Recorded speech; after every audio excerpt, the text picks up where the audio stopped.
wabarakatuh. Perkenalkan, nama saya Ririn Dwi Saputri dari jurusan Tadris Matematika, kelas Islam dan Sains 6F. Di sini kita akan belajar mengenai mukjizat ilmiah pada diri manusia yang meliputi pendengaran, penglihatan, dan hati. Allah telah berfirman dalam Al-Quran surat Al-Isra ayat 36 yang artinya sesungguhnya pendengaran, penglihatan, dan hati itu akan dimintai pertanggungjawabannya. Dalam ilmu embriologi terbukti bahwa awal penciptaan pendengaran itu terjadi sebelum diciptakannya penglihatan. Penciptaan indera pendengaran dimulai pada minggu ketiga pada masa kehamilan, sedangkan penciptaan indera penglihatan terjadi pada minggu keempat. Fungsi pendengaran juga dimulai sebelum fungsi penglihatan. Telinga, bagian dalam janin akan sempurna dan mampu mendengar pada bulan kelima, sedangkan mata baru terbuka dan lapisannya yang sensitif terhadap cahaya tidak berkembang kecuali pada bulan ke-7. Sampai saat itu, saraf penglihatan tidak akan sempurna untuk membawa sinyal-sinyal cahaya dengan cukup, dan mata tidak akan bisa melihat karena ia tenggelam dalam 3 kegelapan dalam rahim. Secara ilmiah juga terbukti bahwa telinga dalam janin sudah bisa mendengar suara-suara pada bulan kelima. Janin akan mendengar suara-suara gerakan khusus dan jantung ibunya. Akibat pendengaran ini, terlahirlah sinyal-sinyal saraf pendengaran di telinga bagian dalam dan di area pendengaran di dalam otak. Fenomena ini bisa direkam dengan alat-alat perekam laboratorium.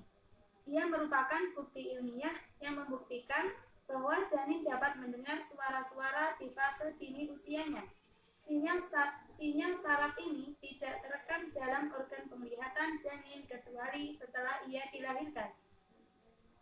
Seorang anak belajar berbicara melalui dari pendengaran.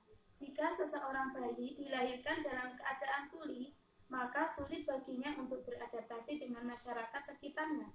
Selain tuli, ia akan menjadi bisu. Ia tak bisa belajar berbicara. Adapun bayi yang dilahirkan dalam keadaan buta, ia mungkin masih bisa belajar berbicara.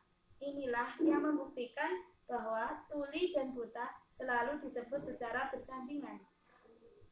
Itu sudah dijelaskan di dalam Quran surat Al-Baqarah ayat 18 yang artinya mereka tuli, bisu, dan buta, maka tidaklah mereka akan kembali ke jalan yang benar.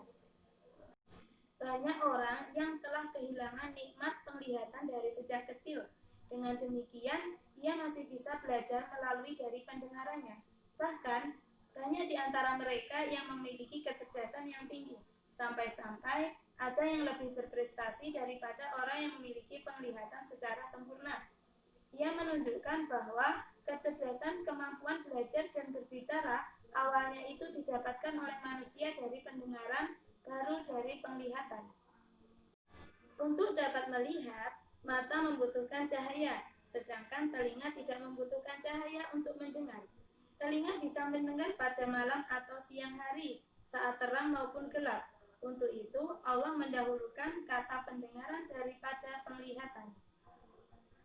Diberikan pendengaran dan penglihatan, kita juga diberikan hati. Apakah hati itu? Hati adalah organ paling besar yang bersemayam di dalam tubuh manusia. Letak hati manusia yang tersembunyi dan terlindungi di balik tulang rusuk. Hati memegang ratusan peranan untuk memastikan tubuh tetap sehat secara keseluruhan.